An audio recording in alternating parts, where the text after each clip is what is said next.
if your DMs are dry, your calendar's empty, or you're just getting stuck in those dead end conversations over and over again, you're doing it wrong. All right. And odds are your audience isn't the real problem. It's probably your flow. Right. And so I'm going to show you and not hold anything back when it comes down to how I built my 7-figure business off of conversations alone. What's going on? My name is Justice Severin. If it's your first time here, welcome to the channel. I make these videos for coaches and creators who are looking to build a wildly profitable business. And today is no different. All right. I've been able to scale my business, as you've already heard here, up to 7 figures, right? I run the Build Your Bestseller Business Mastermind. I also am the creator of the 30-minute coaches system. And the reality is it all has stemmed back towards, I think about at the very beginning, this idea of conversations, this idea of interactions. And that's why I just know today's going to be a huge one for you as well, too. So if you're already watching this and you're thinking, wait, I've seen Justice before here, I've been watching maybe a few of his videos, go ahead and hit that subscribe button, okay? Once again, we want to make sure that you are in the loop. I drop these videos here every single Wednesday at 4 p.m. I've been doing them Wednesdays at 4 p.m. for the past 4 years. Back when I was doing those live streams, now I brought it over to YouTube, I don't know, back at the start of the year. But regardless, make sure you subscribe if you haven't already. But of course, if you're new, go ahead. You don't have to feel like you got to subscribe yet. Let me make sure I leave you with some value here. But definitely comment new down below. I would love to see your name pop up. Let me know your niche as well, too. I know when it comes down to this kind of sales conversations topic, you may be kind of curious on like what type of questions can you be asking, right? Because I would definitely say, and this is over my years of doing this, I've seen people in a variety of niches, and the philosophy of what I'm going to get into today, it remains the same across the board, but it's really like I don't want to use the word tactics, but the specific wordings change from niche to niche here. But the philosophy, the framework, it is universal on this end, okay? So I want to make sure we go ahead and get you taken care of there. So once again, let me know your niche down below, whether you're new or not, in the comments, and we'll get you taken care of. But I'm thinking we should go ahead and jump right into this, all right? So out the gates here, right? I just want to say most people are overcomplicating their DM conversations, right? They're qualifying too much and too soon. And the sad reality is that I believe if they were to get around this, and not even just get around like that one mistake they're making, but just get around the idea of how can you get a solution to start winning in your DM conversations. And when I say DM conversations, I mean, if it's Facebook DMs, Instagram DMs, even if it's, once again, text messaging, SMS, DMs on that way as well, too. I'm a firm believer that if you can go over that, if you can get over that hump and that hurdle and start really moving those prospects towards the end goal and start to basically make offers and make sales off of that, that's going to be a game changer for you in the business. It was for myself, it was back in early 2021 when my business really started kind of flourishing, if you will. Late 2020, things started kind of getting momentum, but early 2021 is when things started to really get moving. That's when I had my first 30K month. And it was around that point where I remember I made a training. I might even been at the end of the year I made the training where I had said this idea of that high ticket sales are born in the DMs. And I still believe that no matter whether you have an audience, no matter if you're earlier in the game, if you're newer in the game, I still believe that that is a beautiful and a strong way to go because of what it can just do for you. And I especially say that because a lot of people are trying to focus so much on the algorithm and all these pieces where a lot of the times it comes back towards how are you really sharpening your skill sets. That is going to be the difference maker 9 times out of 10 in my opinion, and I would argue it's even that kind of stuff that could help you improve your game with the algorithm here, right? So, and this video has nothing to do with the algorithm. This is more about, once again, when you're bringing people to you, how can you now start to increase the chances that you're actually going to be able to turn them into a client, right? I'm always talking about this idea of there's nothing you can do to kind of, take your business from, let's just call it, a 10% closing rate to a 100% closing rate. But how can you go ahead and just really slowly increase that closing rate by 1%, 1%, 1%? And it's typically done by checking off these small boxes across a wide range of areas. All right. So that's where this area of conversations here today, I think there's just so many small boxes, if you will, that can set you up to be checked off and just help your business bloom, to say the least. All right. So I want to really open up into saying this ideology when it comes down towards conducting sales conversations that I just know will really help us make things clear and will help you to really just march forward with some strength. All right. So that comes back towards this idea of finding the line and knowing when and where to move it closer, right? finding the line and knowing when to move it closer. And I break this down into like kind of like level 1 and level 5.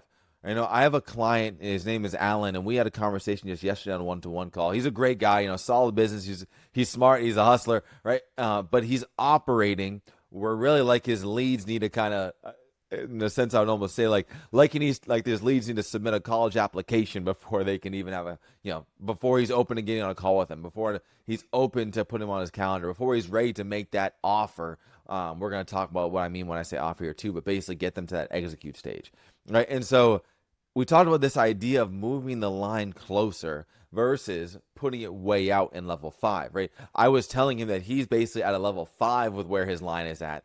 And a lot of times for my business, I put my line in level 1, and at the very least, I want to put it at a 1 arguably sooner until I can start to validate whether or not it needs to be moved up to a level 2, 3, 4, and potentially 5, right? What I've kind of seen is that 5 isn't as necessary in most cases in my book. If we're being honest, I think 5 is for if you're trying to run something extremely lean and you just have to be okay with missing out on potential sales. And what do I mean by that? Right at the level 5, this is where you are just kind of over qualifying, and I don't want to say over qualifying, but you're just qualifying to the extreme level, right?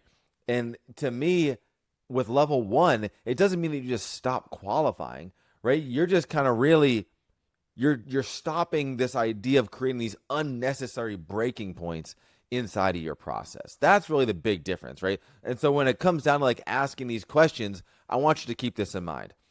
Simplify, reduce friction, and really, at the end of the day, just ask better questions and build momentum, because I think this is really where it comes down towards, is that a lot of people, when it comes down to their questions and how they ask questions inside the DMs, or your typical sales conversation in person or on the phone, we get into this headspace where we just want to ask questions. We're just asking things to ask.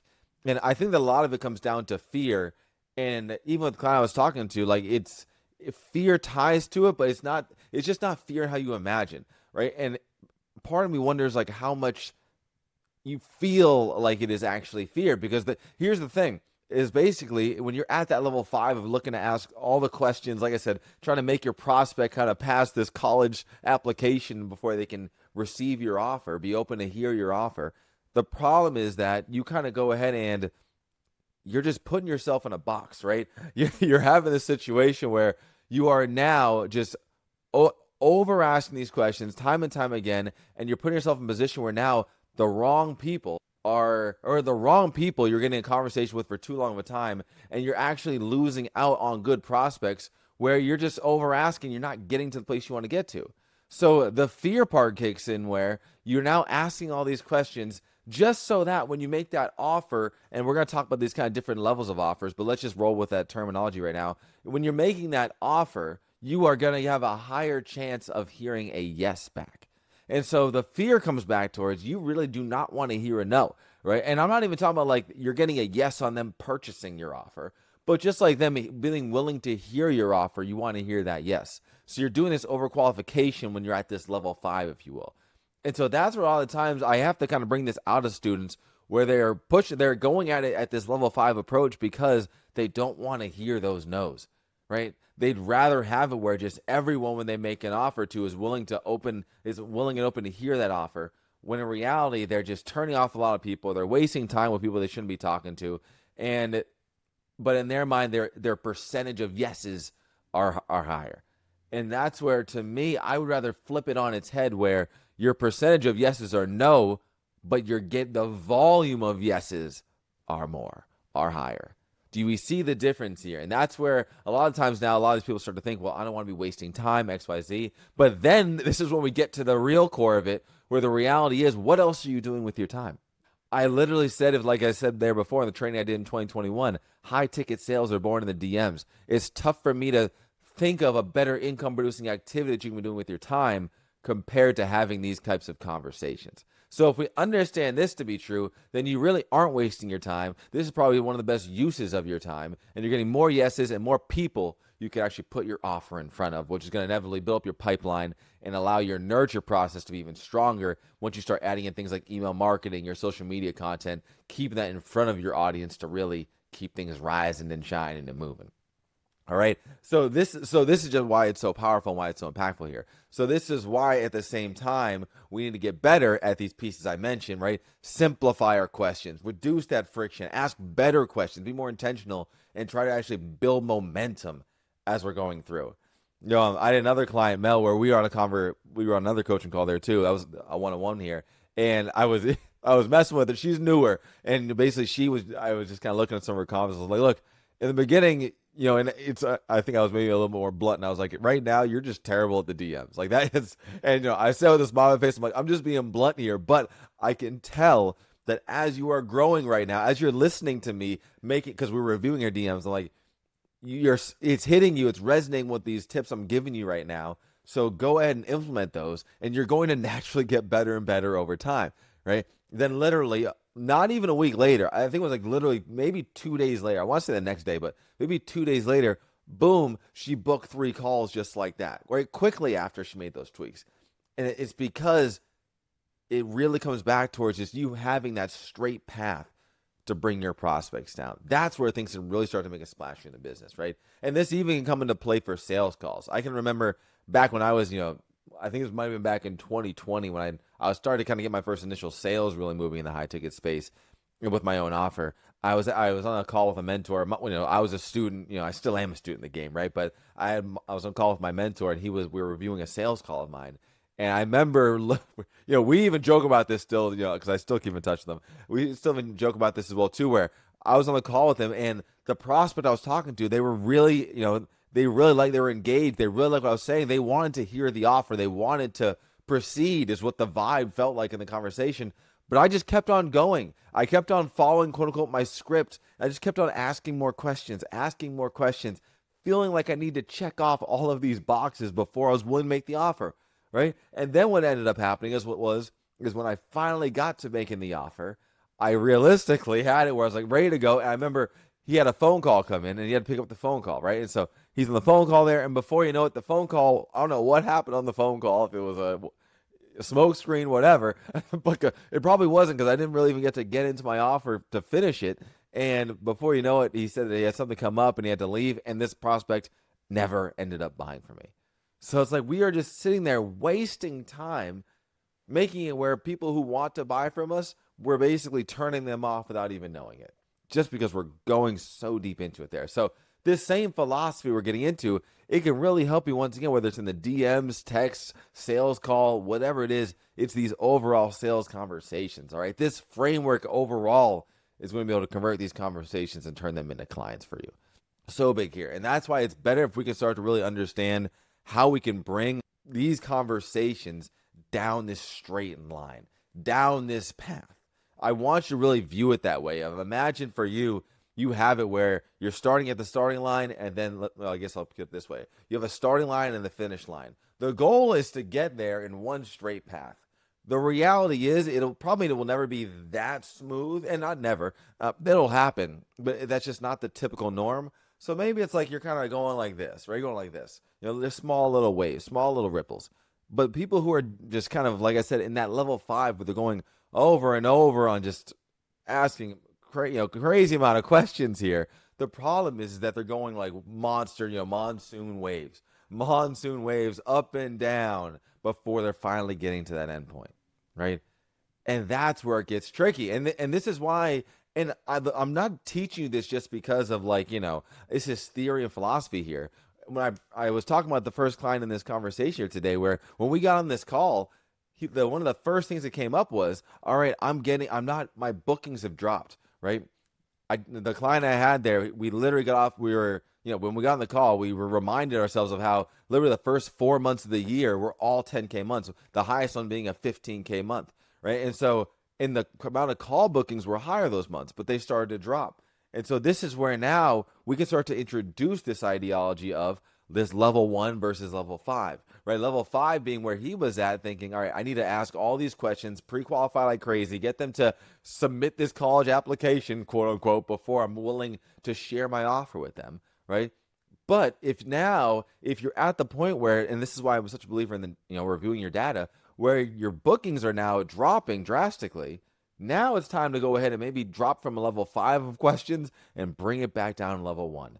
And if we want to view it in this mentality of moving the line, that level 5 line, you moved it so far out that they need to make it such a long way to cross that line. So now, and this is where we literally discussed, we need to go ahead and move that line back to level 1, right? Or and if it's not going to be level 1, at least move that line back to level 4, level 3, level 2. Find that sweet spot between level 1 and 4 now, so that then we can go ahead and at least run that test for, once again, call it a week to a month, and then see how the bookings go from there. See how being able to get to that offer stage can really look like for you as well, too, at that point. Because that's how it's going to really allow the business to thrive, if we keep on reviewing and then making sure we can still have enough volume at the end of the day. Because that's really where the issue was, is that the volume had dropped. You could argue, let's just say the percentage of, closing stayed the same, but you're not getting enough people in the front door, right? And that's the same thing for me. Like I mentioned earlier, when I had my first 30K month, I remember I was working with a mentor. I was working probably with 3 mentors at that time, honestly. But I remember one of the mentors I was working with, because like 2 months before that, I had a 15K month. And I think I was closing like 20% on the, closing on the call, right? And so the goal we kind of came in was, hey, if we can increase that closing rate to 30, 40%, we're going to naturally, you'll be able to get the same amount of leads, you'll close higher. What ended up happening when I got that 30%, when I got that 30K month, which was just 2 months later, literally my closing rate stayed the exact same, but I doubled my income that month because I increased the volume, right? So that's where, yet again, when someone tells me, well, I just want to make sure I'm talking to extremely qualified leads, XYZ, you're sometimes setting yourself up for failure because you're now not having enough volume to really get things to where you want to get to, and even enough volume to really truly test on that side as well too.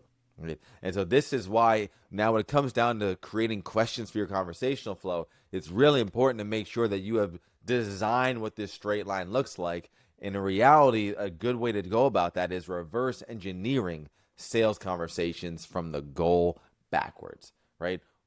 Always start with the end in mind. Where do we want to take them at the end of this conversation? What is the goal? Obviously to you, and like, don't think of the major end goal. Maybe the end goal is you want to get a client, or the end goal is you want to help this person lose weight. In order for that to happen, you have to make them a client. In order for that to happen, you have to, don't think about it way at the end there. Start to really just focus on right now, what is the end goal of this conversation? Start there and move your way backwards, right? Start with the end in mind, right? And so when you can do that, just when you do this, it just avoids you having this reality of getting stuck and wondering what question should I ask now? Because that's what ends up happening with these people who are in this level 5, and you're just thinking, I need to ask all these questions just to kind of get these people to open up a certain way. And so you're trying to get so creative. And to me, that's also the kind of downfall when you go that route, is when you're having a lot of conversations, it's tough to be pumping out this creative energy over and over again. So there's something to be said about just systematizing your conversation flow. I don't want to say scripting, but just systematizing and having a strong framework that you can bring folks through, right? And that's when you can now really start to have the creativity within the framework. You're able to play within that, as opposed to just kind of having this lofty goal you want to get towards at the end, but there's just so many variables that can happen before you get there. All right, so that's really a big piece you want to have there. So have this in mind when you want to move forward, right? And so also when it comes down to this too, a big thing I'm going to really say here is, and it's going to maybe contradict some things that I've said in the past, but I'm going to say it and we're going to bring it full circle, which is really you want to avoid listening to your gut too much, right? And like, this is why I say this, because I remember I was at a conference once, and there was someone on stage, and this really resonated with me. Her name was Megan. She's awesome, but regardless, she had said basically that one of entrepreneurs' greatest strengths isn't their intellect, it isn't their intelligence, but it's their intuition, right? And that really hit me hard, because I definitely am a big believer that I do believe that, and when I say intuition, in my eyes, in a sense, that's trusting your gut, right? And so I believe this is true, but there needs to be a prerequisite. The reality is that you can't listen to your gut too soon. You need more data before you can truly do this. You need to make an informed decision with your gut, not just a random decision, right? That's why I call it a hypothesis, an educated guess versus just making a guess, right? If you're trusting your intuition, your gut without information, it's just a guess, right? We want the hypothesis here. So we can go ahead now and really keep this mentality of, we need to understand the data And then we can start to make these educated guesses. We start to trust our intuition that much more. And so really it comes back towards, are you reaching your goal more or less than usual, right? You need to start to see that when you're in these conversations. That's why it takes getting a volume out there. So as you get in the morning of these conversations, you can start to see, hey, am I actually reaching the end goal more or less, right? Once again, if it's more, if you're getting there a lot, phenomenal, right? That means now you can probably go ahead and move that line further out, right? And that's just if you want to. If you want to keep the volume high, keep that line back, right?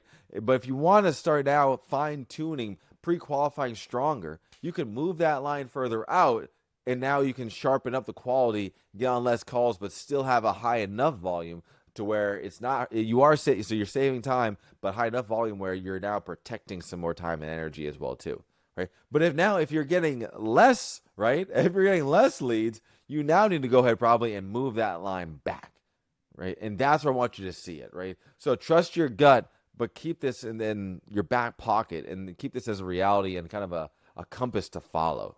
And this can really help you that much more there too. Right, so that's a really big one. And then there's another honestly major key advantage that I don't want you to overlook here, right? So when it comes down to conversations, because a lot of the times here, as you know, for me, I'm really big on social media, right? And as far as that goes, like my main kind of sales platforms are really Instagram, Facebook, and you can say LinkedIn as well too, right? Obviously, I love YouTube, I love TikTok, this stuff as well too. But like those are, when I talk about where I made the most money as running a 7-figure business, like those have been the places. So what I don't want to overlook now, let's think about how those platforms operate, right?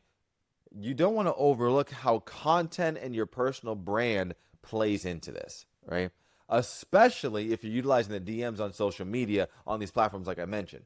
You're kidding yourself if you don't think that prospects are checking out your profile, before you get in the conversation with them, or at least during the conversation, and probably both, right? They might check you out first, and then as things get going through the conversation, like they're realizing that they're entertaining this convo, they're going to take a look back at your profile as well too. And with that being said, I will say this, and this is something that is to your benefit. People understand that they don't know what they don't know, right? This gives you an advantage. And what do I mean by that, right? If you have a strong online presence on that particular platform, this will give you leverage to get more people to say yes to that offer, right? To say yes to you being open to the offer. Not yes to being, I'm not talking about them purchasing, but them saying yes to being open to hearing about your offer. And so as we know that is the case, this can now, once again, help us accomplish our goal that much more, right? Because we're getting more people to say yes to being open to hearing. So now we're getting more people through the door and more people to hear the offer, right? Even them saying yes, and I would say this, like even if them saying yes doesn't seem like it would logically make sense in your eyes, to be honest with you, that's just the truth, right? I mean, I remember I did a review on our conversations. This is probably like 2 years ago or so. I did a review on our conversations just because I was working with a team and thinking like, all right, how can I help improve our conversations that much more? And I was doing kind of to help out my students as well there too. And so I remember looking back, and it was almost like I was just stunned at how many people, when we were first initially got in the conversation, said to me that they were not willing to be able to invest, right? And I remember thinking, because once again, I was really just like the only conversations I was reviewing are people who we book calls with, but more importantly, the majority of people that actually bought from me. And that's where I was just stunned seeing that majority of people who bought from me initially told me like, I'm not willing to invest. Like, yeah, we can have a conversation. Like, I'm not looking to get into anything though, right? And it's just like, it felt like almost every one of these it's just for like the cold leads, if you will. All these cold leads, like it just felt like it was 90%, maybe not, it was 90%, but over 50% easily told me that on that end. So it's just crazy to think about that these are the same people who bought from me after they initially said this, right? So what I want to say is, do not underestimate the value of your strong personal brand combined with your expertise when it comes down to winning prospects over.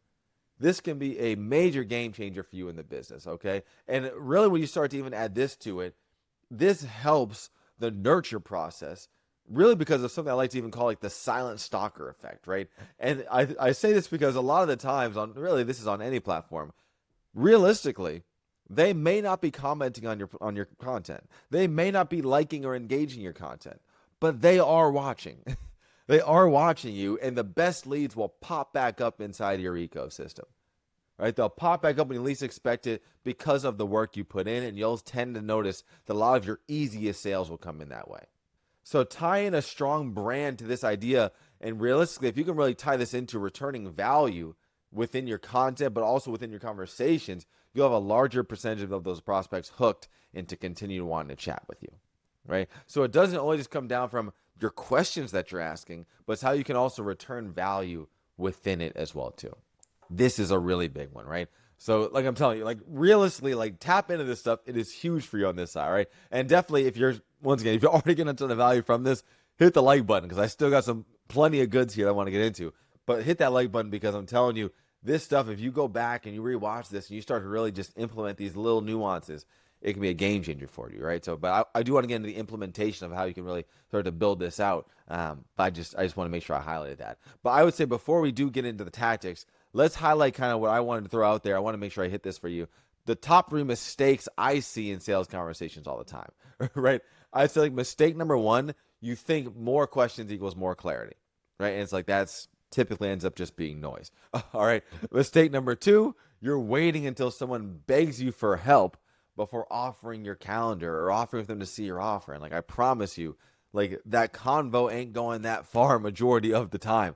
And that's where I've seen when I review conversations of my clients. It's like they take 6 to 12 months to even potentially get someone to see their offer. When it's like you could be getting that out there way faster, building a stronger relationship sooner, and now you can play that relationship game with them longer, right? And then I'd say mistake number 3 is just reality listening to your gut too soon.